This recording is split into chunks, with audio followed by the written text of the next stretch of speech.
All right. Hi, I'm Cory Roush, and you're listening to the EdTech Podcast, KANO Takeover. Hi, I'm Sam Patterson. You're listening to the EdTech Podcast, KANO Takeover. Hi, I'm Joanna Bersin, and you're listening to the EdTech Podcast, KANO Takeover. Hi, I'm Michael Luetjen, and you're listening to the EdTech Podcast, KANO Takeover. Hello everyone, and welcome to this first takeover of the EdTech Podcast. Yay! For those of you who came to the EdTech Podcast launch party, high five. It was a brilliant night, and may there be many more. The live recording will go out on next week's podcast. In other news, big shout out to Bet, who joined as a new media partner for the EdTech Podcast, and I look forward to bringing episodes from Bet keynotes in the coming weeks. But back to now. In this special The EdTech Podcast KANO Takeover, we are celebrating the launch of Kano 2, the next Kickstarter campaign, and the introduction of the Pixel speaker and camera kits, as well as Canno Code. I'm in conversation with the excitable Cory Roush, literacy specialist at Muskingum County Library System, Ohio. And if you haven't had a chance to see kind of the instruction manual that comes with one of the Kano kits, it is a work of art. Michael Luetjen, computer science and EdTech Lead Learner at Pinecrest School in Florida. I've never been on a podcast before, so this is my very first time, so... Be gentle. And Puppet Master and Makerspace Coordinator at Echo Horizon School, San Francisco, Sam Patterson. And then I got all the kids making puppets, and that really stressed my boss out, because suddenly the kids were bringing sewing machines to English class. She did not understand that. Finally, I catch up with Kano Head of Education, Joanna Bersin. Exactly. I wanted to call it Kano Hamster, to be fair. Yeah. We talk about all things project-based learning, sparking creativity, engaging students, piloting new tools, and embracing the cross-curricular beyond just coding. Fact alert, the original expression Kano comes from the name of the founder of judo, who made the martial arts accessible to the people, much as Kano sets out to do with computing. So whether it's Kano or Kano, the approach is very open source when it comes to pronunciation, as you'll hear in this episode. But before we start, don't forget that as listeners of the EdTech Podcast, you can use the code EdTech Podcast to get 20% off all Kano products until the end of October by entering the code into the Kano website or by emailing education@kano.me. Also, if you're based in London, you're invited to bring any of your students to the Kano Thursday Club at their headquarters, and having visited that HQ, it's pretty darn cool. I had a great time putting this episode together, and what I realised in the process were certain themes coming out of all the interviews that took place, whether those people were librarians or teachers in rich independent settings or poorer districts. Those were collaboration. They can then bring this to their parents and teach them different parts of using the computer, using internet, accessing information, and they can also bring this to their younger siblings. But this is really kids working together for an experience.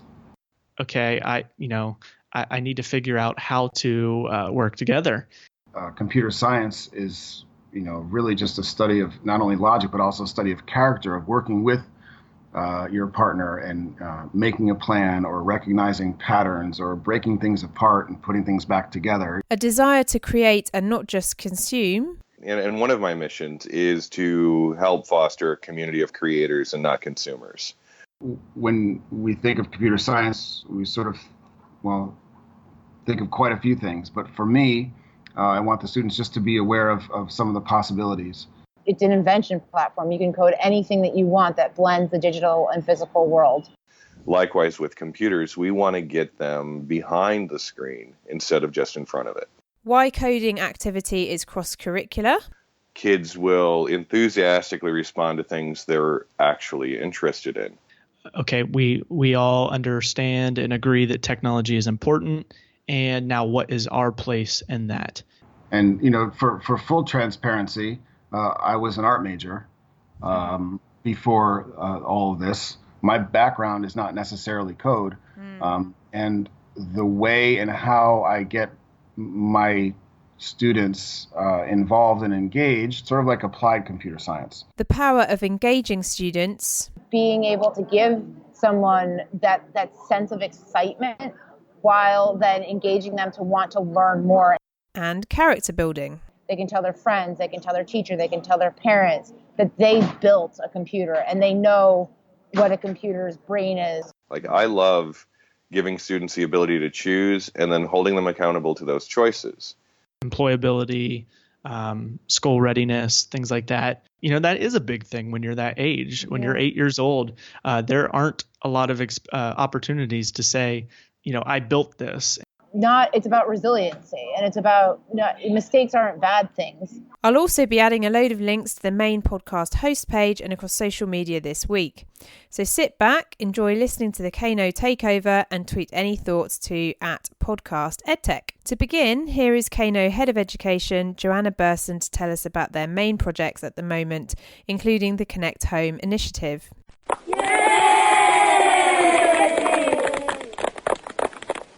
Hi, Sophie. How are you? Hi, Joanna. I'm good. How are you? I'm doing well. Is this clear? Is it loud? It's crystal clear. Yes, very good. Kano, the broad level description of what Kano is it's the creative computing company. And what we launched with was, and our flagship product has been the computer anyone can make. So basically, and this is what we launched in 2013 on Kickstarter. This is the product we've been continuing to improve and add to on the software side as well as on the hardware side. And so this is really, a powerful classroom product where you build a computer and then you use all different types of coding applications to create art and games and music to solve different types of problems. And we work with teachers to create different lesson plans and project-based curricula using the computer kit. So what the new products do is they extend our ability to do something in the digital world that has an impact in the physical world and vice versa. So we've launched a camera kit that you build yourself. Again, the idea that the first interaction with all of our products is building them yourself. And getting that sense of empowerment. So camera, build yourself a pixel kit. So this is an LED light board that you put together, and then a speaker kit. And the fourth product that we've launched, which is something that is incredibly exciting for a number of reasons I'll get into, is Canno Code. So this is a very simple and engaging, intuitive programming interface that anyone can access from the web. So if you go to world.kano.me/projects, you'll see a number of projects that use block coding, essentially. One, you can just use it even without the physical kits, but with this coding interface, what you can do is very simply code your camera to say, take a picture every 30 seconds and program your favorite filter, add a bunch of stickers. You can plug in a sensor, and these are also part of the new system. Plug in a sensor that then programs the camera to take a picture every time your younger sibling walks into your room and steals one of your toys. Mm-hmm. So it really then gives, again, that physical sense. You're coding physical apps that you can then share with the community. And what's your particular background in education as well, and how did you come to work at Kano and that kind of thing? Yeah, so I've been in education technology the past 8 years, so upon graduating from university. Even before that, I had been I tutored for a very long time. So even in high school, I always enjoyed tutoring. And when I was in university, I had worked with a group that was doing some of the experimentation because back then, even in like 2006, there weren't a ton of online platforms the way that there are today that made online education a lot easier. And I really saw the power of that blend of face-to-face interaction as well as the ability to access and take part of, whether it was an SAT course I was tutoring or maths that I was tutoring, the ability to do some of that online was incredibly powerful. But I was actually pre-med.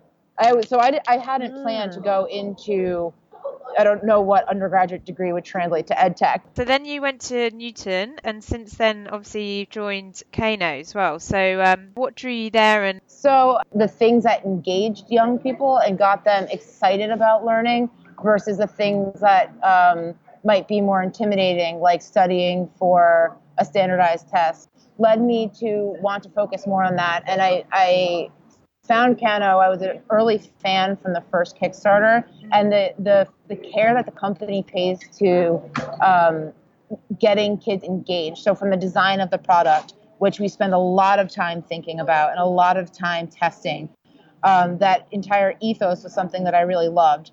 Well, I suppose that's the thing. So it brings to mind there's a really cool Arthur C. Clarke quote, which is about how technology is the closest to magic. So it still has that effect of creating a wow and totally. And that's it. I love that quote, and it is sort of a thread in my life too. I was obsessed with magic as a kid, but not, it's demystifying that magic, because it's important that we give young people the tools that they need to be able to demystify that, and I'm using air quotes that you can't say, to demystify magic, because then that's the only way that they'll actually be able to contribute. There's a report that I really like that it was done by King's College, I believe, and it's called the Aspires Report, and it talks about how someone who comes from a low science capital background, so a family that doesn't have a scientist or doesn't necessarily talk about science, if they're not interested in STEM or technology by age 10, they're way less likely to be interested in it by age 14.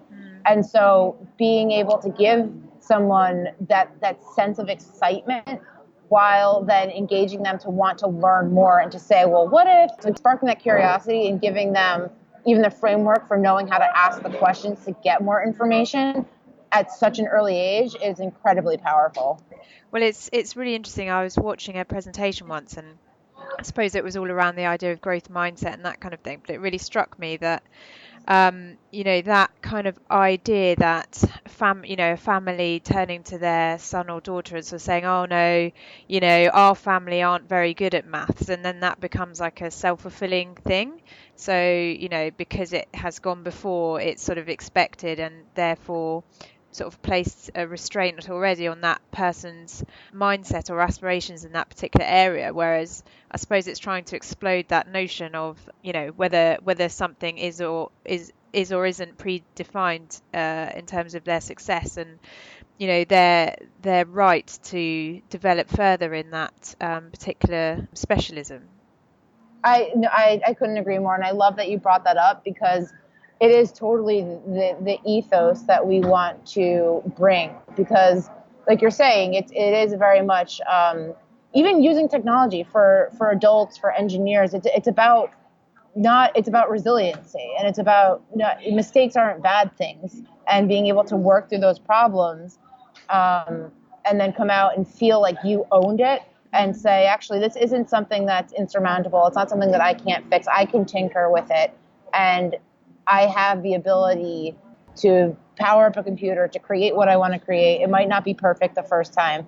That's partially something that we focus on in the product and in making our guides very simple, very step-by-step, and having the resources available to make information gettable. So if you don't do something the right way, or if the screen doesn't turn on the first time, giving the tools to say, oh, well, what might I have done wrong? And I can troubleshoot. I'm actually my own IT help desk. Okay. And well, I know, I guess previously there has been one of the problems, if we're thinking about EdTech broadly, is, people come across budget in education. It gets spent on, when you're talking about the seam between digital and physical, gets spent on physical or hardware, and then can get, with the tsunami of information and scheduling within a school, sort of left to one side with always the good intention that it will be picked up in the future. So, how does Kano then work to ensure that doesn't happen, and that initial investment, I suppose, is really made the most of?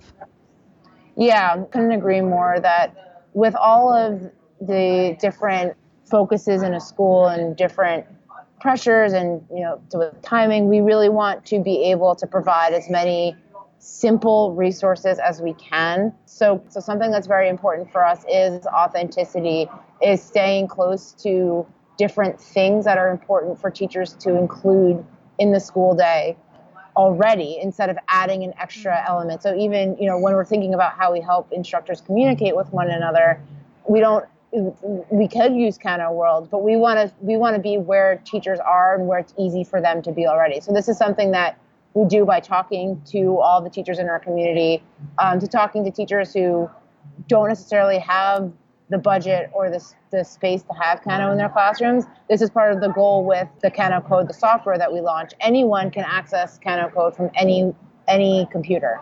Anyone can access Kano World from any computer that has web access.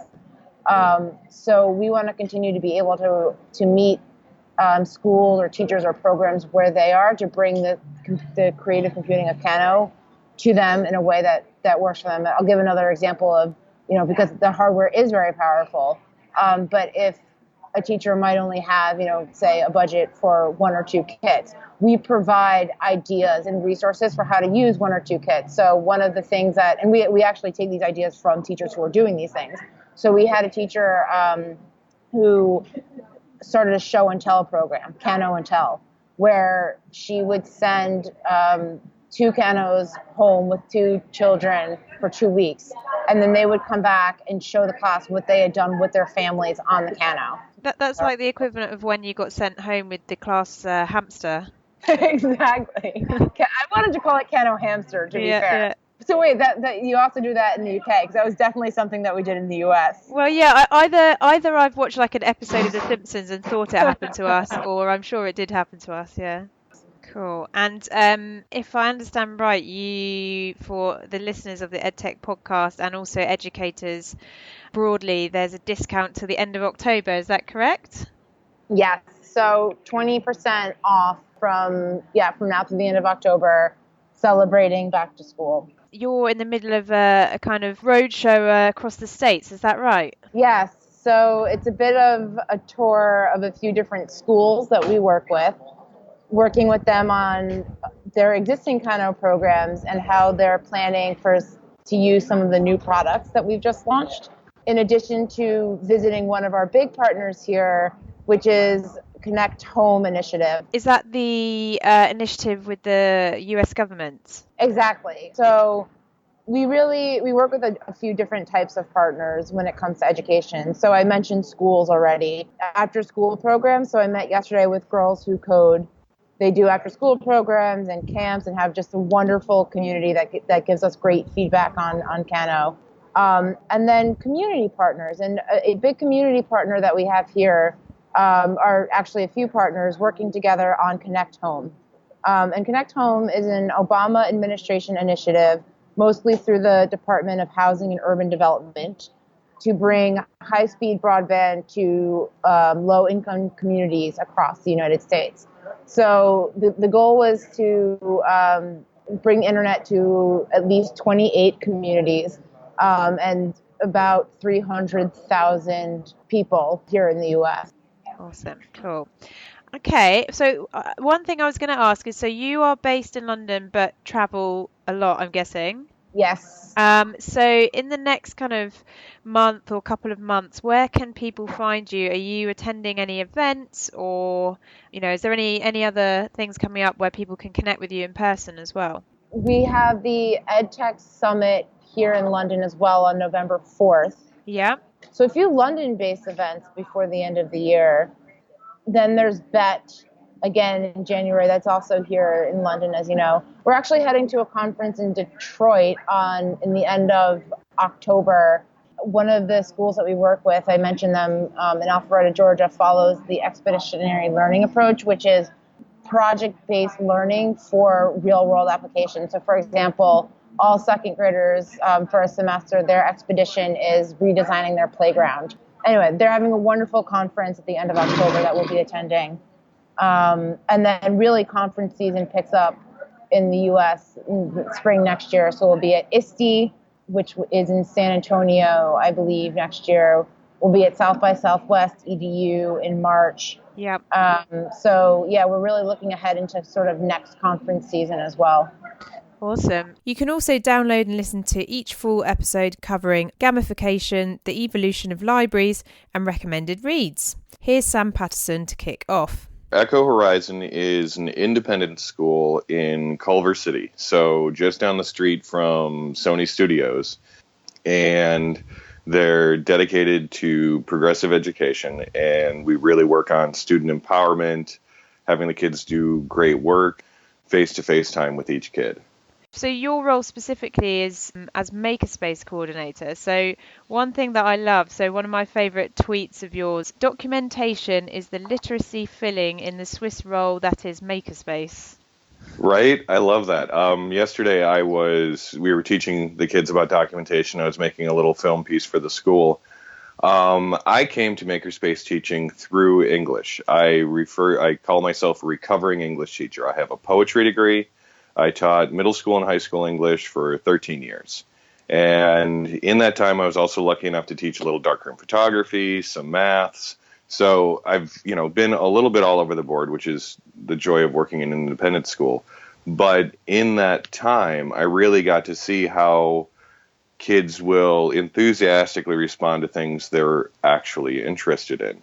And as the Makerspace teacher, I can get them interested in things and be kind of obstinate about the fact that if you want to figure out how to do that really cool thing, you're going to need to read these fairly difficult directions, and I'll help you do that. And then when you're done, you're going to share that work with an audience wider than our classroom by making a video, by writing a blog post. There's a lot of different ways we can do that. But everything we're doing in that space essentially hinges on these central literacy activities of reading and writing. What John Dewey was talking about in the 1930s. He was talking about finding ways to get kids to do stuff they care about and allowing them to find the world through those activities. And you can manage a lot of that by giving them choices.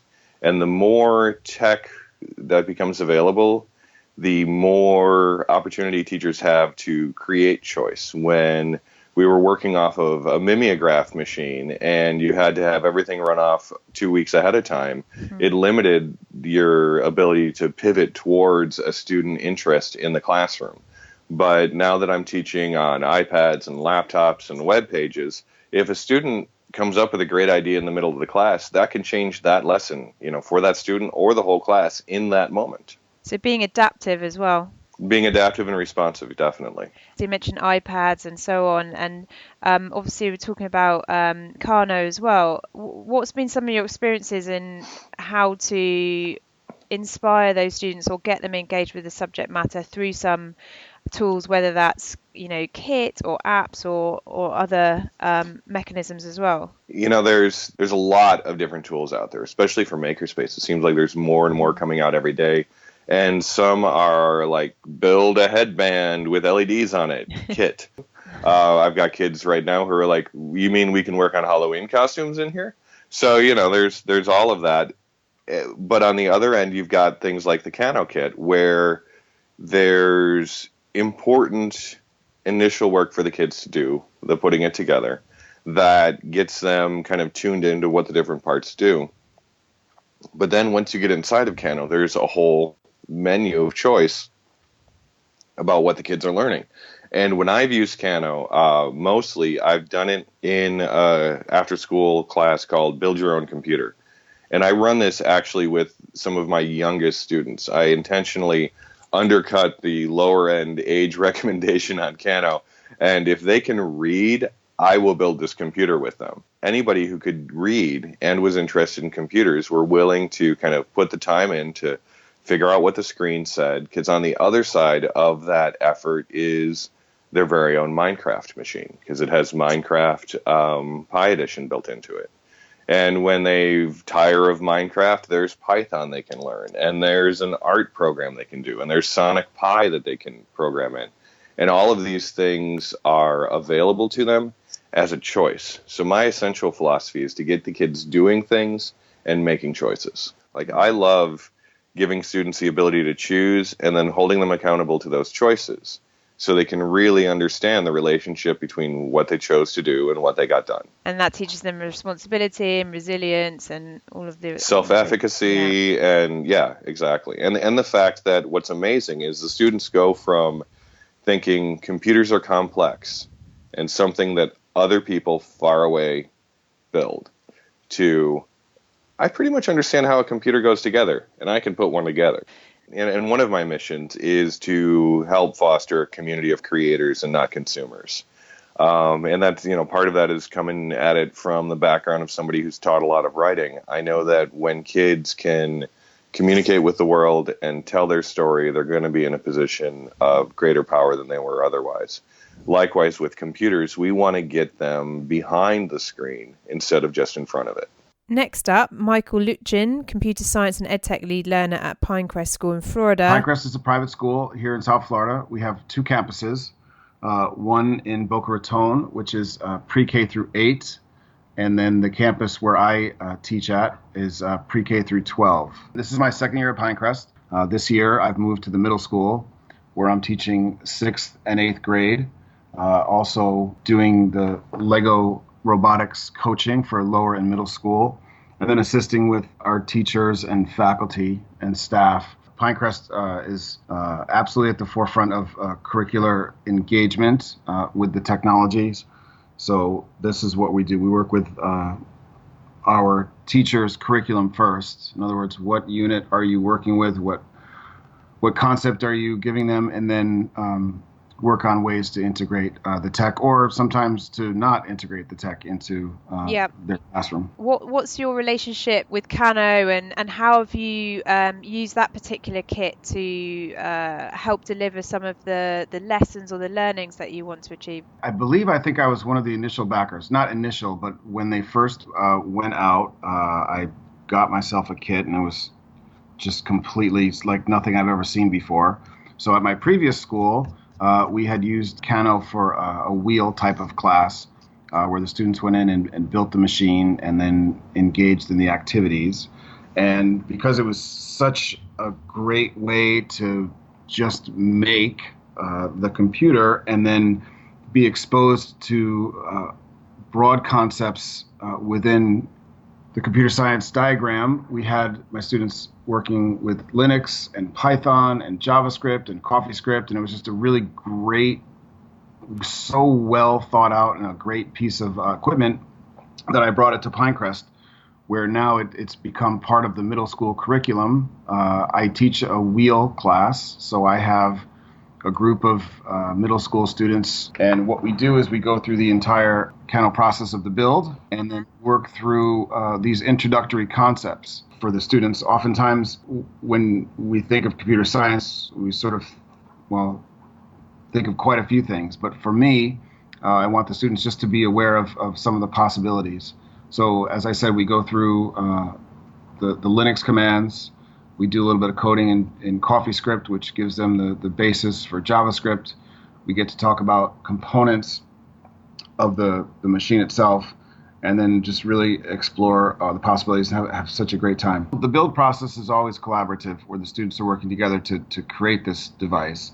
And what I found is that a pair of students working together on not only the build, but also on the programs and on the activities also allows for that integration. Oftentimes, even myself included, when we thought of the traditional computer science person, is just somebody in front of a keyboard. The human element wasn't part of it, but I think I know and have experience with a product like Kano and using it in my classroom, it really makes the human element the absolute most important part of the computer science process, but it also makes it manifests itself, not just to say, well, humans have to type code, but this is really kids working together for an experience. And if I understand correctly, you've worked within EdTech or understanding technology and education for 19 years? Yeah, it's been quite a while. Not to be mean about it, but so how does Kano fit in with the sort of long tail of what you've seen previously? And it's so great. I've been able to go from a legacy user, because many people my age, that's what we grew up with, the beige machines and the big machines, and I can even remember in my high school days, punch cards and BASIC, and actually not only just typing in BASIC, the language, but also taking those cassette tapes and then playing them on a cassette player. But to watch the students who, at this particular point in time, many of my students anyway, are comfortable with brushed aluminum, if you know what I'm talking about. And to have the same experience as far as interconnectivity to the internet, to actually build and create and to do the same sort of computing on tools such as Kano, which is a completely different looking item to all of my students, many of them, is one of the coolest things to have happen, because it's not just flip open a laptop and everything's there. This is something that has to be a little bit more, you need more a tactile approach to it. You know, computer science, it is really many things to many people. You say, I tell my friends or family I teach computer science, and they sort of give me that look, like, you know, that one.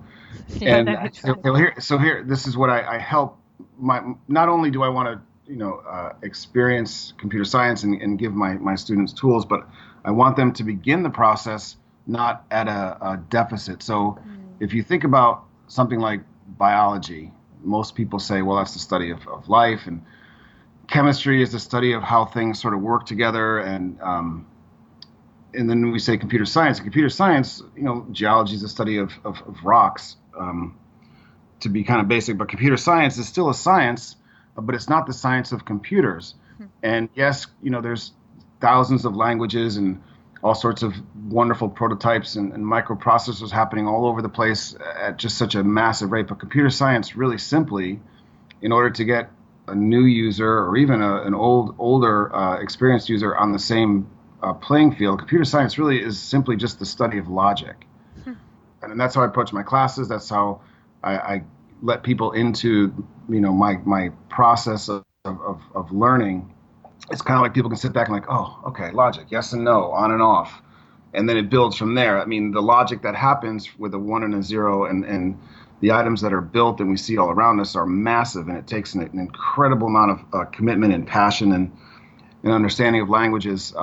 But at its core, it's really just a study of logic piece. And, so with that in mind, I can go to my kindergarten teacher and say, look what's happening here. Here is some computer science. Here are those algorithms. Here's a syntax building where, if this piece doesn't fit, then I'm going to choose another one. And we just start with that language to broaden the scope of computer science. I love that. And, for full transparency, I was an art major before all of this. And I taught graphic design at high school for 6 years, then moved into the education technology piece, and then computer science. So my background is not necessarily code.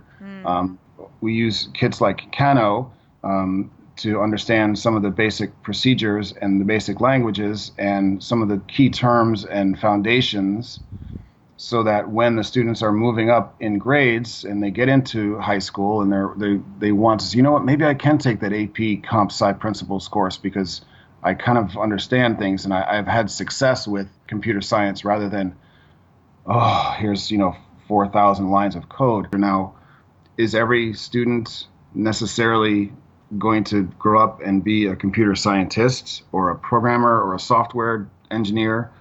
No. But certainly just to have the exposure of it, I think it's worthwhile. People are talking about design thinking and engineering process and growth mindset and all these things. But as far as the design thinking process, it really is just empathy to empathy and all those things in between, which is, you, as an artist, I want to have my feelings expressed into my work, but I also want to have someone else understand what that means and then have it work for them. And it's the exact same process, except maybe not so painterly, with what we're doing with our children in just education, beyond just computer science. But, for us, we talk about, having the proper plan and then, prototyping and redoing it again and iterate that process and getting some feedback and going back and doing it all over again. And the time and place where all this happens just so naturally is really in the elementary school. That's what they are. Our elementary students, they're little logic machines. Engage with your students and just be passionate with whatever it is that you do. And finally, Cory Roush, Literacy Specialist at Muskingum County Library System, Ohio. My certification is in elementary education, and I spent 2 years teaching at kind of an alternative school It started as a dropout recovery program and then kind of expanded to be over here in Ohio, we have things called community schools that are just kind of different variations of charter schools and things. And I worked with an elementary program then called Foxfire Schools. I taught there for 2 years, and then I started working with the library in 2014. And sort of what I do with the library is be a liaison between the library system and teachers in our community. So I kind of have 1 foot in the classroom and 1 foot out of the classroom.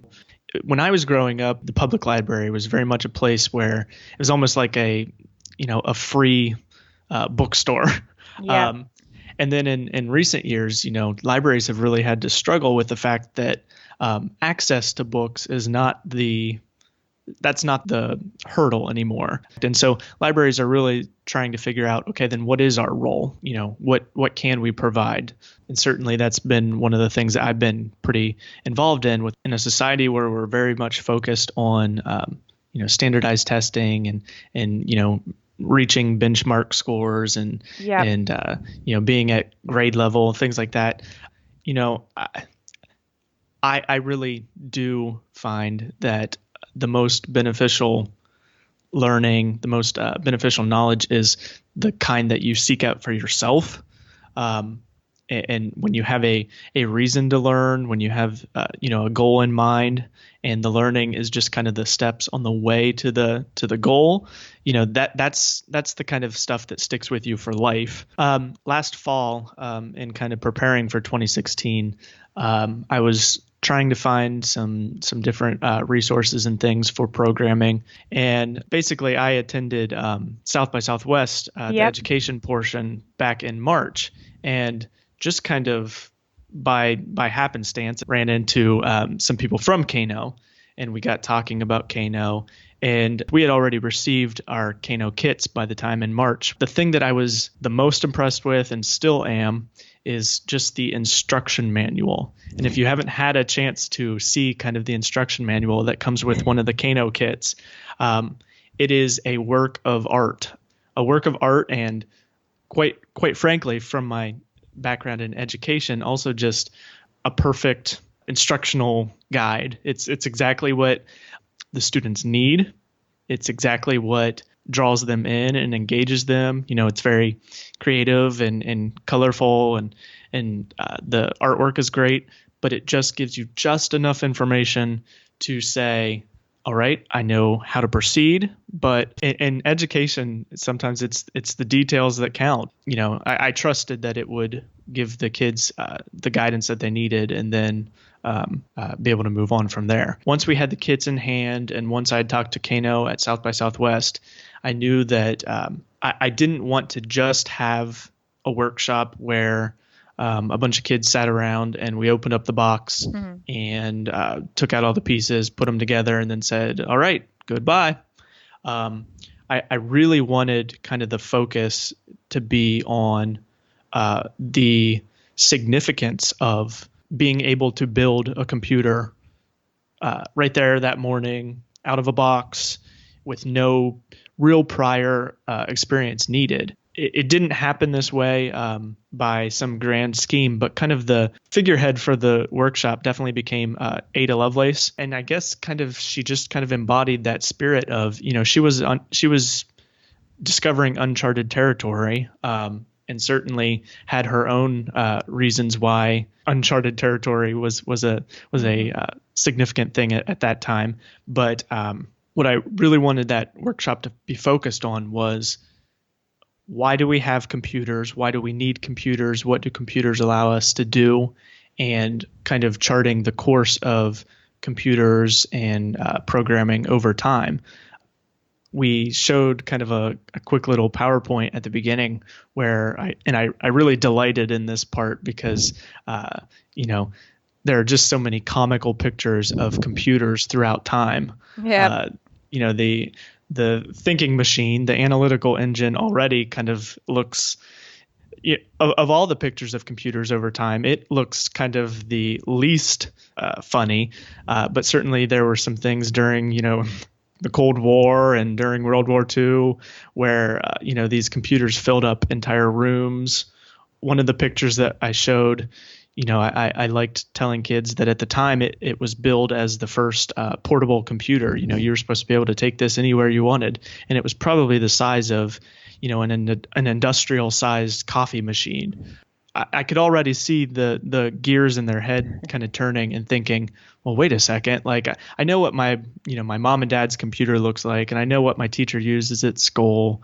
What are we going to be making this morning that, they're looking around the room, seeing that we don't have walls filled with mainframes and things, that certainly the kind of computer that they were going to be making must be at least small enough to fit into those little boxes. And certainly then the question was, all right, then how powerful are these things? What are they going to actually be able to do once we've got them constructed? And I'm quite proud of this, but we opened up registration, I want to say around noon on a Friday.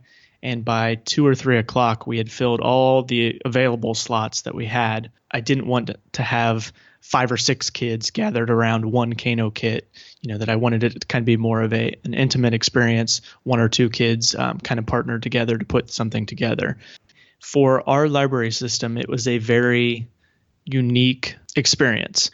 They also got to sit there by their Kano and tell some of the kids that attended the game day program, I made this. You think this is really fun to play with. I just want you to know I put that together. I built that. That is a big thing when you're that age. When you're 8 years old, there aren't a lot of opportunities to say, I built this, and I'm probably going to butcher the quote. I'll just paraphrase it, but I believe it was, Steve Jobs kind of said that one of the things he really attributed to his success was from an early point in his life. He had a very healthy sense of the world around me can be changed. Thanks everyone for listening to this first takeover from Kano. I'd love to know your feedback, and don't forget you can email Kano at education@kano.me to hear back from Oliver or Joanna. Take care, and next week we're back with the EdTech Podcast live, recorded at Loughborough University London this week.